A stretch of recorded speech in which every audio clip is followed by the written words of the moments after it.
Hello everyone. मैं ये बड़ी इंटरेस्टिंग चीज़ कई लंबे समय से सोच रहा हूँ कि इंडिया में जो इकोनॉमिक एक्टिविटीज़ है, आर्थिक गतिविधियाँ हैं, या जो इकोनॉमी का नेचर है, या जो आर्थिक प्रोग्रेस है, उसको हम लार्जली चार पीरियड्स में बांट सकते हैं। That can be divided into four periods. चार स्पेसिफिक समय काल में बांटा जा सकता है। सो अगर मैं शुरुआत करूं इकोनॉमिक एक्टिविटीज़ की या आर्थिक विकास की, तो एक सबसे पहला जो टाइमलाइन हम ले सकते हैं वो है एंशियंट टाइम, प्राचीन समय, प्राचीन काल। जब हमारा एंशियंट सिविलाइजेशन था, भारत का, पुराने भारत का प्राचीन, हमारी प्राचीन सभ्यता जो थी, और मैं उसमें तो नहीं पढ़ूंगा कि कौन सा प्राचीन, हम सबसे प्राचीन कि वो सबसे प्राचीन, बट हर दुनिया के दो तीन चार और सभ्यताएं, कल्चर्स थे ही, होंगे ही, जो जो हमारी तरह या हमारे आसपास एंशियंट सिविलाइजेशन या प्राचीन सभ्यता में गिने जाते होंगे। ये वो समय था जब इकोनॉमिक एक्टिविटीज़ एकदम बेसिक लेवल पे ऑपरेट करती थी। इंसान दूसरे एनिमल्स की तरह, प्राणियों की तरह भी एक प्राणी था, और वो प्रकृति द्वारा दिए गए रिसोर्सेज को ही अपने जीवन से जोड़ के लिविंग एंड सर्वाइवल के थियोरी पे काम करता था कि जीना है और अच्छे से जीना है तो खाना चाहिए, तो आग चाहिए, तो कुछ बदन ढकने को चाहिए, तो कुछ रहने का छत चाहिए, तो अपने से ताकतवर से कैसे निपटें, अपने से कमज़ोर के प्रति क्या भाव रखें, खाएं तो क्या तोड़ के खाएं, क्या उगा कर खाएं, क्या उगाने के बाद कच्चा खाएं, तो क्या उगाने के बाद पका कर खाएं, कौन सी चीज़ ज़िंदा खाएं, कौन सी चीज़ मार के खाएं। इस तरीके से पूरी दुनिया की एंशियंट सभ्यता धीरे धीरे स्टार्ट हुई होगी, और उसी दौरान शायद आग की खोज हुई होगी, पानी, अच्छा पानी, पीने लायक पानी, नहीं पीने लायक पानी, और पानी को स्टोर कहाँ करें, तो मटके में स्टोर करें, तो मट्टी का मटका बनाए कि पत्थर का पहले बनाए, कैसे। सो ये सब सारी चीज़ें एकदम बेसिक लेवल पे नेचर ने जो हमको जो कुछ भी दिया था, फल, वनस्पति, पानी, आग, पत्थर, मिट्टी, उसको यूज़ करके मनुष्य अपने जीवन और अपनी आर्थिक गतिविधियों को बना रहा था, यानी उसका कंस्ट्रक्शन कर रहा था बेसिकली। सो उस टाइम इकोनॉमिक एक्टिविटी कोई इकोनॉमिक एक्टिविटी होती नहीं थी। सो आर्थिक एक्टिविटी आर्थिक होके भी आर्थिक जैसी नहीं थी। आप मनुष्य, चाहे वो इंडिया हो, चाहे कोई दूसरी एंशियंट प्राचीन सभ्यताएं हो, वहाँ पे basically it was more about life and survival, and good life and good survival, and better life and better survival. So उस दौरान मैं ऐसा मानता हूँ कि भारत ने, और भारत चाहे जिसका भी भूभाग रहा हो, जिसकी भी सभ्यता रही हो, भारत, आर्यंस यहाँ के लोकल हो ना हो, द्रविडियंस लोकल हो ना हो, ट्राइबल्स यहाँ के हो ना हो, मैं उन कंट्रोवर्सीज में नहीं पढ़ूंगा। लेकिन भारत, जो भी लोग भारत को भारत बनाते थे एंशियंट टाइम्स में, उन्होंने दूसरे कल्चर्स के मुकाबले, दूसरी प्राचीन सभ्यताओं, अपने कंटेम्पररीज के मुकाबले फॉर श्योर बहुत ही अच्छा प्रोग्रेस किया।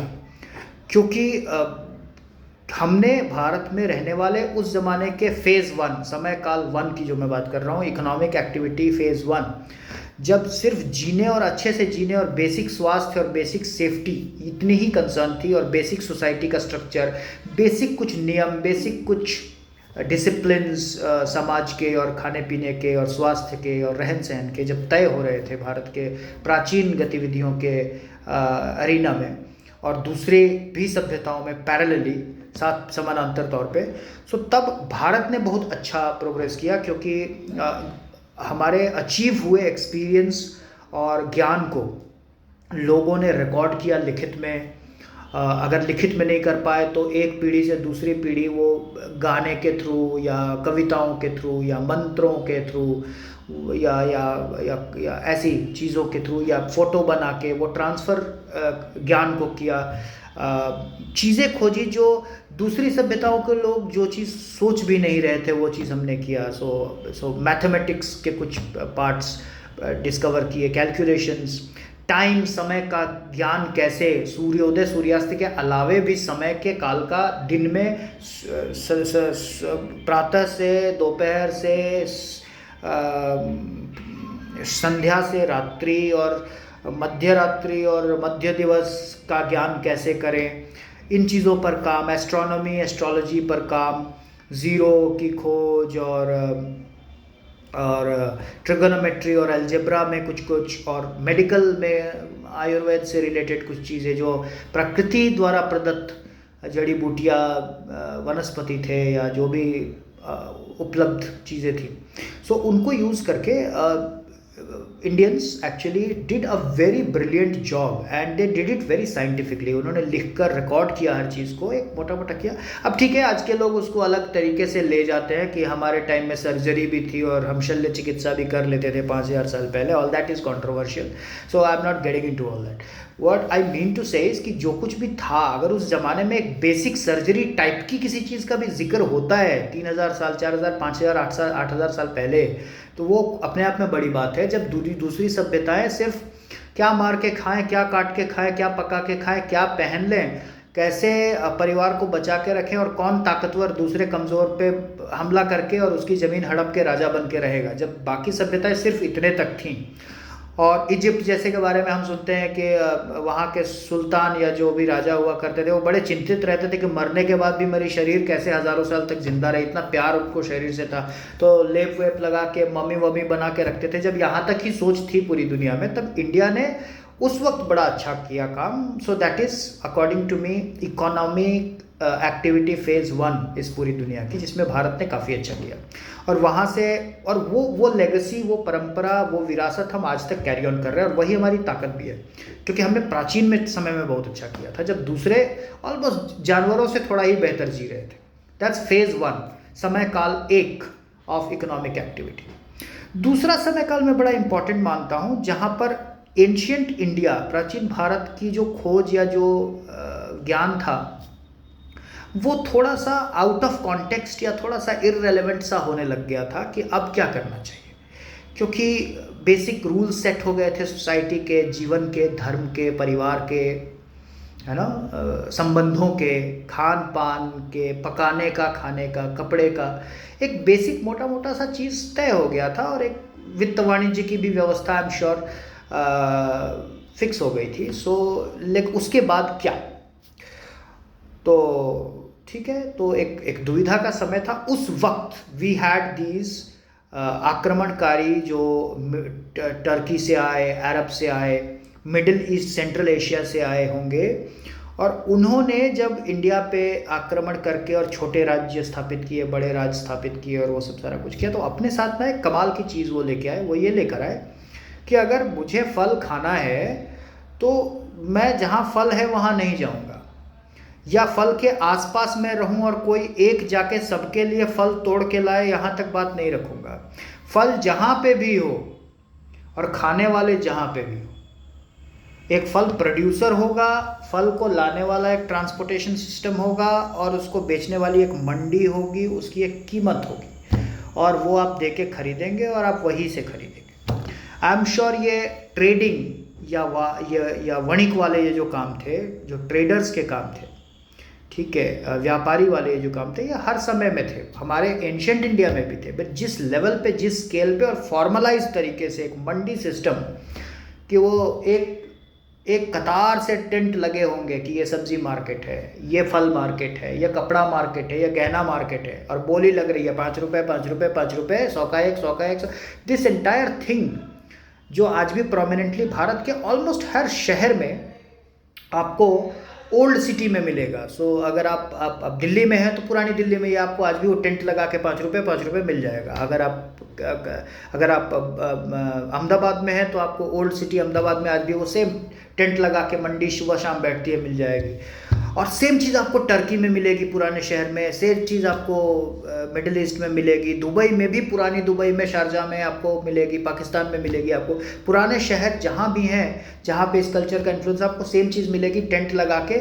ये मीट गली है, ये मछली गली है, ये कपड़ा गली है, ये गहना गली है, ये पीतल गली है, ये भगवान गली है, ये मूर्ति गली है, ये इस तरीके से दिस गली सिस्टम बहुत फॉर्मलाइज्ड कर दिया गया। रंगरेज में रंगरेज गली है, ठीक है। और उस टाइम हर ट्रेड को एक बहुत ऑफिशियल और फॉर्मल रूप दे दिया गया। सो कांच की चीज़ें, तो कांच की चीज़ें बनती हैं, तो कांच के सबसे बेहतरीन कारीगर XYZ फिरोजपुर में मिलते हैं। तो चमड़े की चीज़ें यहाँ बनती है, पूरा का पूरा शहर चमड़े के उद्योग में लगा हुआ, कानपुर में चमड़े की बनती है, ठीक है। अभी खूब अच्छी कारीगरी होती है, बहुत अच्छा कशीदा का काम होता है, कपड़ों के ऊपर नक्काशी होती है सोने के धागों से, चांदी के धागों से, बहुत बढ़िया। तो कहाँ होता है? बनारस में होता है, बनारसी वर्क है, ठीक है। इस तरीके से बड़ा फॉर्मल एक रिवोल्यूशन की तरह कि इंसान को जो नेचर देती है, फल फूल, वनस्पति, पानी, सांस, आग, उसके अलावे प्रकृति से पाई गई चीज़ों को प्रोसेस करके, फर्स्ट प्रोसेसिंग के थ्रू कुछ आप बनाओ। कांच का कुछ बनाओ, पत्थर का कुछ बनाओ, संगमरमर का कुछ बनाओ, ठीक है। रेशम के कीड़े को मार के रेशम से कुछ बनाओ। कपास होता है, कपास के धागे बना के उससे कुछ बनाओ। इसको एक स्मॉल स्केल इंडस्ट्री और एक बहुत व्यवस्थित रिवोल्यूशनाइज क्रांतिकारी लेवल पे इसको एक फॉर्मल मंडी का शेप देने का काम जो हुआ वो मोटा मोटा पहले भी रहा होगा, लेकिन इतने रिवोल्यूशनरी तरीके से कि जो नहीं है वो बना के बेचना है। एक मंडी की व्यवस्था पूरी तगड़ी सी, और हर मंडी के हिसाब से काम करने वालों की पूरी कम्युनिटी सेट है, ठीक है। आपको खाने की ज़रूरत है तो खाने की गली अलग है। आपको होटल में रहना है तो मुसाफिर खाने का एक पूरा लेन अलग है, जहाँ पे एक लाइन से 15 मुसाफिर खाने या धर्मशाले खुले हुए हैं। आपको कपड़ों की ज़रूरत है तो कपड़ों की पूरी एक गली या पूरा एक बाज़ार या पूरा एक हाट है, ठीक है। वो वाणिज्य छोटे ज़रूरत के लेवल से हट के अब ऑलमोस्ट एक रिवोल्यूशन के लेवल पे ले गए। ये मिडीवियल के आसपास ये हुआ जब सेंट्रल एशिया से आक्रमण हुए, वहाँ के राजा, वहाँ के कंटिन्यूड टिल दिल्ली सल्तनत एंड मुग़ल एम्पायर एंड काफ़ी रिसेंट, हमारी तो आज़ादी तक ये चीज़ और अभी भी चल रही है। पुरानी विरासत, जो लोग 500-500 साल 300-300 साल पुराने एरियाज़ हैं भारत के हर शहर में है, जहाँ पे वही व्यवस्था अभी तक चल रही है। वहाँ पे अभी कैश से ही काम होता है और पुराने स्टाइल में ही मंडी बैठती है, लोग खरीदते बेचते हैं। सो हर इंसान की ज़रूरत जो प्रकृति ने नहीं दी है वो बना के उसकी एक काउंटर लगा के बदले में मुद्रा लेके, कैश लेके, मोहर लेके और बेचना, बोली लगा के। ये लार्जली मैं समझता हूँ मिडीवियल और मुस्लिम शासन के टाइम ने में बड़ा जोर पकड़ा। इस टाइम पे भी ये भारत का अपना कंसेप्ट तो नहीं था, क्योंकि भारत में बोली लगा के बेचने जैसी चीज़ मुझे बहुत पॉपुलर थी ऐसा लगता नहीं है। हमारे किसी भी धर्म ग्रंथ में या किसी भी पौराणिक कहानियों में ऐसा जिक्र तो नहीं आता कि कोई कुछ बेचने वाला बोली लगा के बेचता था, मंडी में जा के बेचता था। वो जाता होगा, बैठता होगा, जिसको ज़रूरत होती आता होगा, लेता होगा। लेकिन इतना फॉर्मल व्यवस्था बना देना कि मास लेवल पे एम्प्लॉयमेंट भी पैदा होता था उस ज़माने में, और जिसके पास कुछ नहीं है वो जो है उसी को बेच के कमा रहा है, या जो है उसी से कुछ बना के। मार्केट में बैठना ज़रूरी है, you have to be a part of market.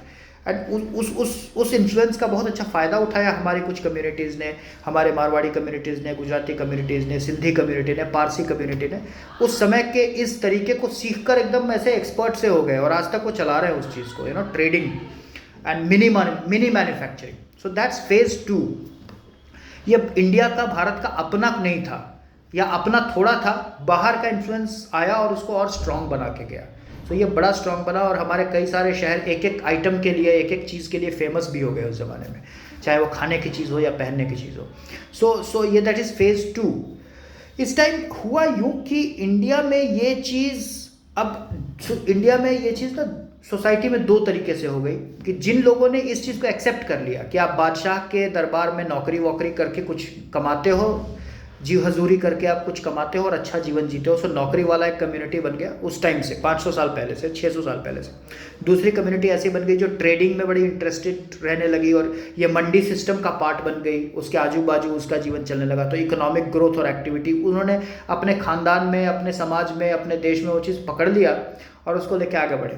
और एक पूरी कम्युनिटी थी जो इन सब ग्रोथ का फ़ायदा तो उठा रही थी और इन सब गतिविधियों का पार्ट तो थी, बट इन सब चीज़ों में खुद नहीं पड़ी। सो वो अभी भी एंशियंट प्राचीन वाली चीज़ को लेकर 70% 80% आगे बढ़ रही थी, और 20-30% ये नए वाले ट्रेडिंग, मंडी व्यवस्था, हुनर बेस्ड सिस्टम कि ये आपको चाहिए, मेरे पास लकड़ी का हुनर है, आपको ये चाहिए, मेरे पास लोहे का सामान बनाने का हुनर है, मैं हुनर बेच के कमाऊंगा। ये बड़ी मुस्लिम सी व्यवस्था थी जो हुआ। When I say Muslim, I don't mean the religion, I mean the medieval time of economic activities. So that benefited India a lot, and उसके चलते काफ़ी फ़ायदा हुआ, ट्रेड एंड कॉमर्स बढ़ा।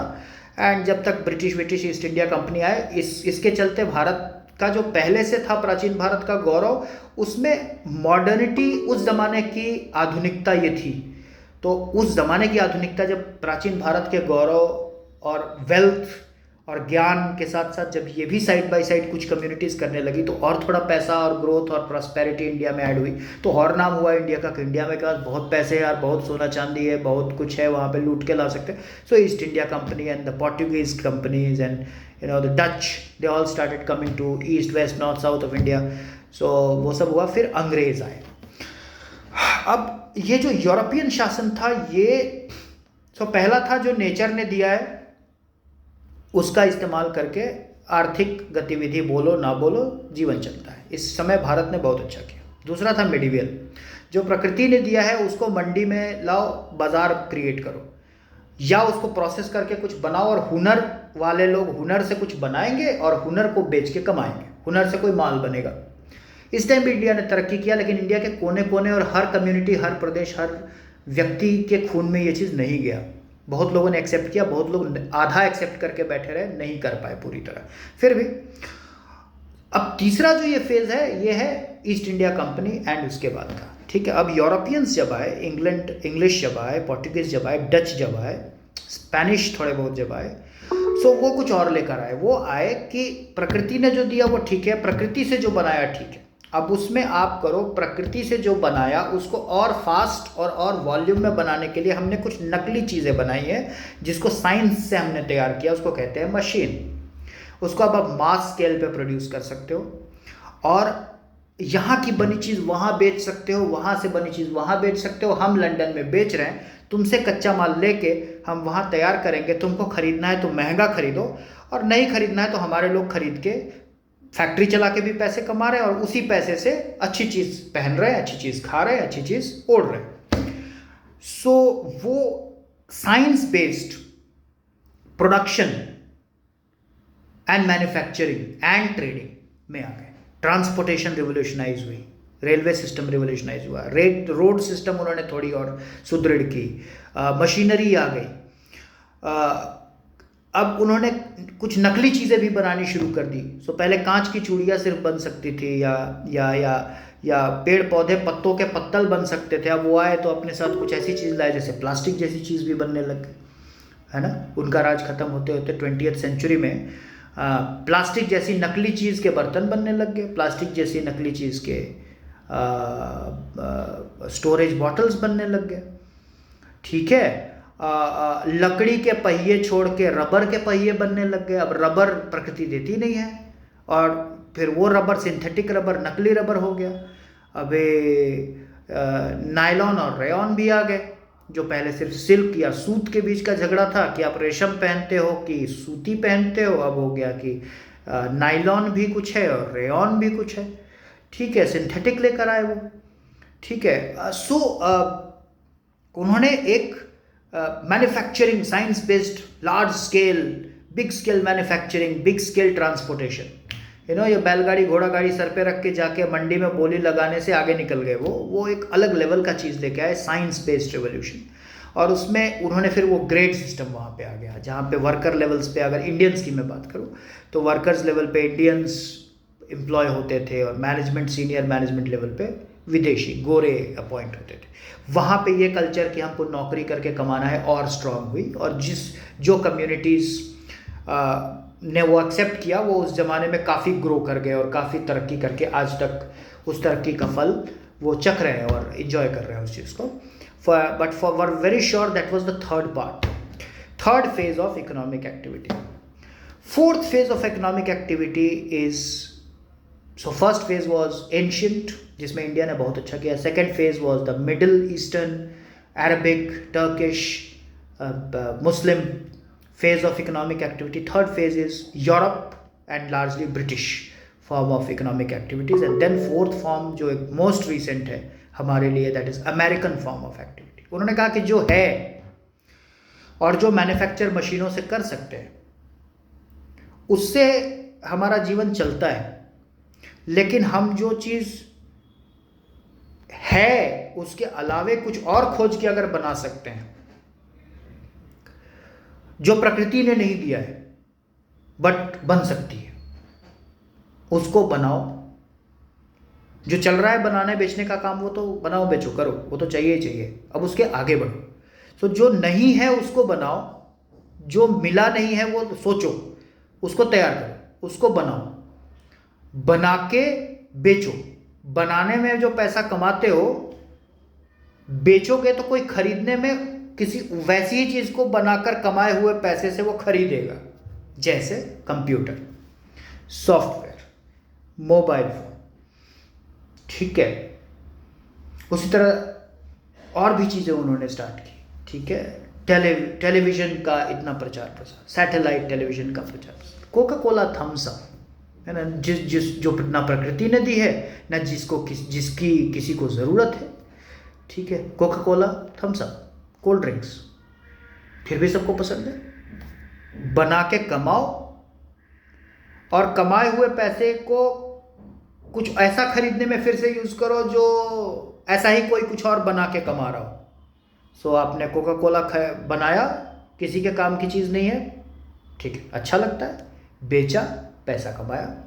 उस पैसे से आप गए कंप्यूटर, जो प्रकृति ने आपको दिया नहीं था बट एक उसकी ज़रूरत क्रिएट की गई, उसके लिए एक कंप्यूटर बनाया गया, और वो बनाने में, सॉफ्टवेयर बनाने में, हार्डवेयर बनाने में आपने कुछ पैसा कमाया, और उस कमाए पैसे से आपने थम्स अप खरीदा. So innovation is what, like you know, जो चीज़ आँख से दिखती नहीं है, टच नहीं होती है, वो उन्होंने इमेजिन किया. Supposedly a need of a human kind. Okay. Possibly how the life would be if हम एयरप्लेन उड़ा सके. तो राइट ब्रदर्स ने एयरप्लेन का प्रोटोटाइप बनाया, and they flew an aircraft, and the glider happened, then aircraft happened, you know, and then आज के airplanes बने, देन फाइटर प्लेन्स बने, मिसाइल्स बनी, स्पेस टेक्नोलॉजी. अब बन गई स्पेस टेक्नोलॉजी, तो क्या करें? तो पृथ्वी पे नज़र रखो. अब पृथ्वी पे नज़र रखो तो पहले जस्टिफाई करो कि मौसम की जानकारी मिलती है, फिर जस्टिफाई करो कि जासूसी में काम आता है, और उस जासूसी से जो कुछ पैसे कमाओ उसको फिर कुछ और चीज़ में लगाओ. तो अब गेमिंग भी बनाओ. अब लोग खाली बैठे क्या करें? तो वीडियो गेम खेलो. वीडियो गेम से जो पैसे आप कमाते हो उस पैसे का क्या करोगे आप? तो आप मोबाइल फ़ोन खरीदो, और मोबाइल फ़ोन में भी फ़ोन करके कितनी बात कर लोगे आप? तो चलो फेसबुक बनाते हैं. फेसबुक पे सभी लोग दूर दूर रहेंगे, सब अपने फैमिली के लोग ही अपने दोस्त बन जाएंगे, तो आपस में फेसबुक पे बात करेंगे, मोबाइल का खर्चा बच जाएगा, और फेसबुक फिर मोबाइल में आ जाएगा. फिर आप फेसबुक पे बात करोगे तो बात करते करते बोर हो जाओगे, क्योंकि फेसबुक पे तो और भी चीज़ें हैं, तो फिर कुछ और बनाओ और फेसबुक पे बेचने आ जाओ. So Americans, they introduced the theory of innovation, creativity beyond tangible thinking.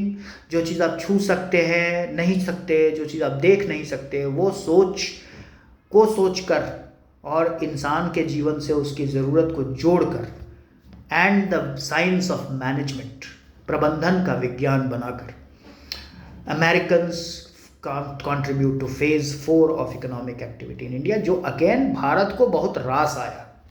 पूछिए क्यों? क्योंकि भारत हमेशा से वो मुस्लिम और ब्रिटिश टाइम का मंडी में, बाजार में बैठ के बोली लगाकर सिर्फ बेचने वाली कम्युनिटी या समाज या देश नहीं रहा है. यहाँ पे हमेशा उस चीज़ की स्वीकृति या एक्सेप्टेंस ज़्यादा रही है जहाँ पे आपको कुछ इंटरेस्टिंग सोचना पड़ता है, कुछ नया पूछना पड़ता है, कुछ नया खोज करनी पड़ती है, प्रश्न होते हैं जिसका उत्तर होता है, आप रिसर्च करना पसंद करते हो, आप दिन भर बैठ के खट खट खट करके नक्काशी करना पसंद करते हो, बट इसके अलावे कुछ इसके ऊपर कुछ ज्ञान की बात हो, कुछ कल्पनाशीलता हो, कुछ इमेजिनेशन हो, कोई पावर की बात हो, कोई सॉफ्ट ज्ञान हो जो सिर्फ हुनर वाली बात ना हो कि लकड़हारा लकड़ी काटेगा, लोहा वाला लोहा बनाएगा। भारत के डीएनए में कहीं ना कहीं बियॉन्ड ऑल दिस एक खून बहता है जो प्राचीन भारत से आता है, कि जो चीज़ देखी छुई नहीं जा सकती उस पर भी हम सोचते आए हैं। और इसलिए जब ये अमेरिकन चीज़ आई ना, तो 1995 के बाद भारतीयों की तरक्की सबसे अच्छी हुई है पोस्ट इंडिपेंडेंस अगर हम देखें, या मुगलों के शासनकाल के पहले के भारत से और अभी अचानक से डिस्कस करें तो हमारी तरक्की सबसे ज़्यादा और सबसे अच्छी हुई है लास्ट 25-30 वर्षों में। बिकॉज हमको इसमें अपनापन सा लगा है कहीं कि आपको ना कल्पना करनी है नई चीज़ें, आपको हवा में कल्पना करके कुछ बनाना है, उसमें ज्ञान होगा, उसमें प्रबंधन होगा, उसमें कैलकुलेशंस होंगे, गणित होगी, एक फिलॉसफी होगी उसके पीछे, एक ऑब्जेक्टिव होगा। सिर्फ एक मशीन बना के खटंग खटंग खटंग खटंग कुछ तैयार करके बेच रहे हैं, सिर्फ इतना नहीं होगा। So after American influence, that is phase 4 of economic activity, I say India has done better in most substantially better in last 500 years, in last 20-30 years after the American phase of economic activity has come. अब हम 5th phase में खड़े हैं। अब ये American से भी बात आगे बढ़ गई है, ये पता नहीं कौन सा फेज है, हम येट टू फिगर आउट। अगर आप में से किसी को ये फिगर आउट होता है कि अभी हम कौन से इकोनॉमिक फेज में हैं, विच इज़ चाइनीज़, जो कि मास स्केल पर बुरी तरह से फ्लड करती है मार्केट को, नीड को क्रिएट करती है और चीज़ों को डंप करती है। ओके, इनोवेशंस भी यूं कॉपी करते हैं वो, मतलब आप सदियों की मेहनत के बाद एक रॉकेट या एक कार या एक इंजन बनाओ और वो उसको 3-4 साल 5 साल 10 साल में यूं कॉपी करते हैं और उसकी एक सस्ती कॉपी बनाते हैं जो अच्छी होती है और उसको वो मास मार्केट में डंप करते हैं बुरी तरह से, क्योंकि ज़रूरत तो अभी भी है लोगों को, अभी भी गरीब लोग हैं जो सस्ते में अच्छी चीज़ चाहते हैं। सो दे आर अमेजिंग। या फिर इंडियन थियरी कोई है इकोनॉमिक एक्टिविटी की, तो ये मैं भी सोच रहा हूँ, आप भी सोचिए कि 5वां समय काल क्या है आर्थिक गतिविधि का या आर्थिक विकास का भारत के कॉन्टेक्स्ट में, परिप्रेक्ष्य में। So I am also thinking, you also think about it, do comment about it कि what is the 5th phase, because this is certainly not only American phase. ये अब हम उससे भी आगे बढ़ चुके हैं, अमेरिकन फेज से आगे बढ़ चुके हैं या बढ़ रहे हैं, हमने कुछ कदम बढ़ा लिए हैं।